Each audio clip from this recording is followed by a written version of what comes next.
In the face of the Chevrolet Bolt and, say, a Tesla Model 3, the Nissan Leaf is not quite there yet, as the car lacks a massive electric driving range that features on its rivals. Aside from that, everything about the Leaf feels like a winner. The car is rated highly by major reviewers for having a decent performance and attractive design. The biggest perk with the new generation Leaf is with its cost to own for 5 years, and the car is simply the cheapest in the segment it competes in. This explains why Kelley Blue Book has decided to name the Nissan Leaf as their winner for the 5-year cost to own award under the electric vehicles category, beating the Chevrolet Bolt and also the Tesla Model 3. For its price, the Nissan Leaf simply has more to offer, and its simplistic nature greatly suggests on a worry-free driving experience which can last more than 5 years with ease.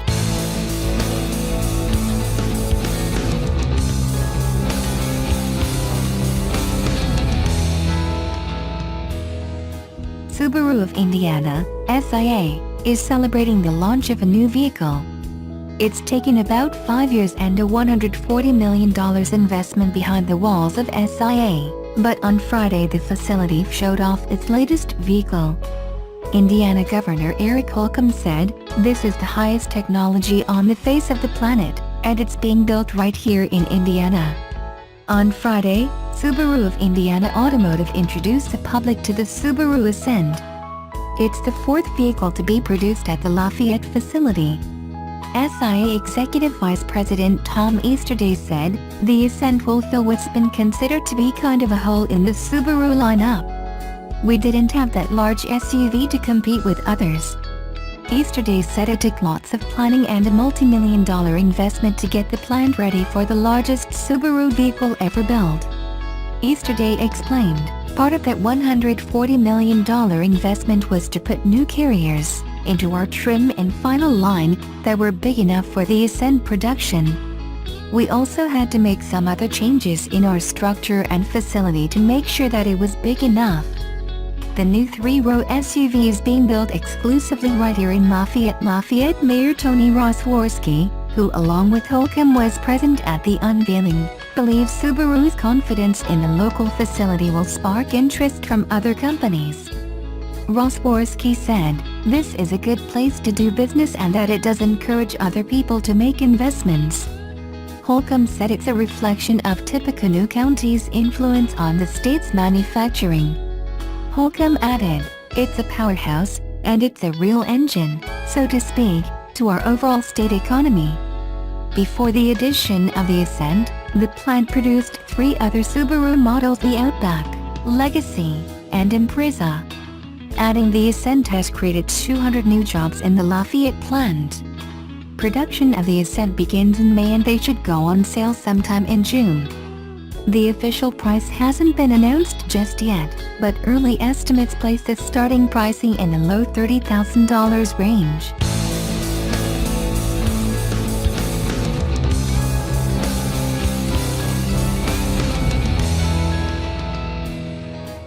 Electric cars in the $30,000 to $40,000 often range weren't on par with the Tesla Model 3, which led us to believe that those vehicles will have a tough time competing in the segment as the Model 3 becomes more widely available. But with Tesla's recent changes in the timeline for different and less expensive configurations, it has become clear that the Model 3 will not be available at a price point nowhere near $35,000 for almost the entire year, which could have a major impact in the EV market. Tesla received close to 500,000 reservations for the Model 3, which is impressive no matter how you look at it, but it's not clear how many are only buying the least expensive version starting at $35,000. A previous survey showed that the majority are actually budgeting closer to $50,000 for the Model 3. But it still leaves a significant number of Model 3 reservation holders counting on the $35,000 base price. In the US, some of them are even stretching their budget and counting on the $7,500 tax credit in order to buy the Model 3. It's them who are most affected by Tesla's change last week that pushed standard battery pack production to late 2018 feet. The standard battery pack is essential for Tesla to reach the $35,000 price point, since the current long-range battery pack in production adds a $9,000 premium on the vehicle. At the moment, it looks like no one buying a Model 3 with standard battery pack will have access to the full $7,500 tax credit, but they could still get a partial credit if there are no more delays, which is a big if. It opens the door to EVs like the Chevy Bolt EV, the Hyundai Ioniq EV, and especially the new Nissan Leaf, which is expected to be available in higher volumes. Nissan reportedly delayed several features that would have made the next-gen Leaf competitive with the Model 3 from the model year 2018 to 2019. But those features will come at a higher price, while the vehicle's current $30,000 starting price before the tax credit might start to look good against the current $49,000 starting price of the Model 3. Buyers will start asking themselves if the differences in range and features are worth the $19,000 price difference, or if the wait and losing the full tax credit is worth it. Let's take an informal poll for Model 3 reservation holders to see if it's the case. If the answer is yes, then what other electric car you think is the most attractive now that the Model 3 standard battery pack is delayed? Another thing that can make a difference is the availability of lease programs and subscription program when it comes to the Ioniq, which Tesla has yet to make available for the Model 3. For the Chevy Bolt EV, we have seen prices between $220 and $300 per month. You can always check with your local dealers for inventory. Nissan recently launched a lease program starting at $229 per month. Automakers apply the federal tax credit on their end in order to reduce the cash down or the monthly payments with those programs, but Tesla generally doesn't offer a lease program early in the production ramp-up of a new vehicle.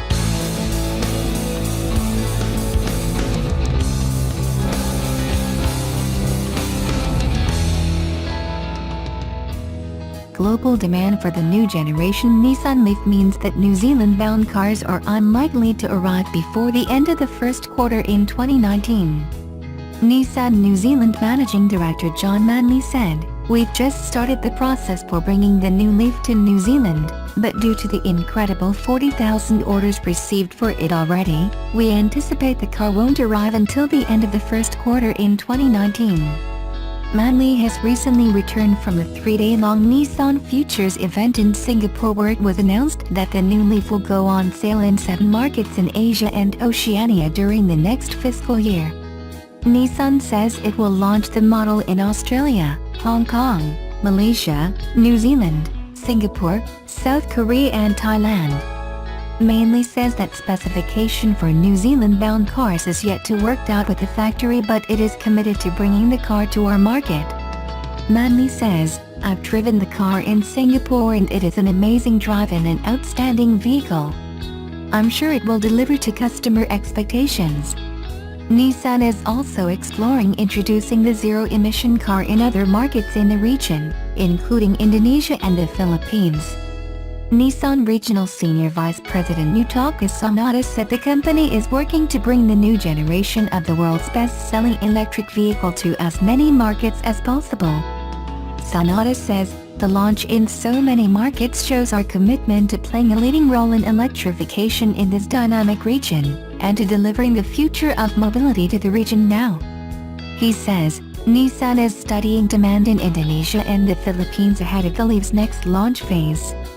Nissan says the new Leaf features increased power and range, and improved refinement, comfort and convenience.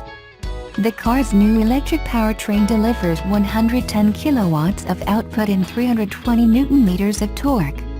Nissan has sold more than 300,000 Leaf cars globally since the model first went on sale in 2010.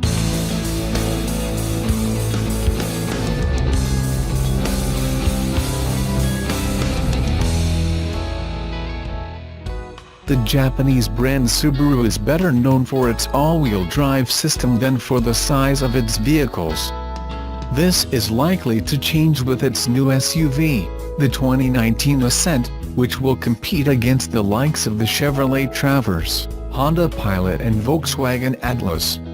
Depending on the version, the Ascent can accommodate 7 or 8 people. Specifically designed for the North American market, it has a turbocharged 2.4L flat-4 engine that develops 260 horsepower and 277 pounds-ft of torque. The gearbox is a continuously variable automatic and all-wheel drive is obviously standard. The Ascent can tow up to 5,000 pounds, about 2268 kilograms.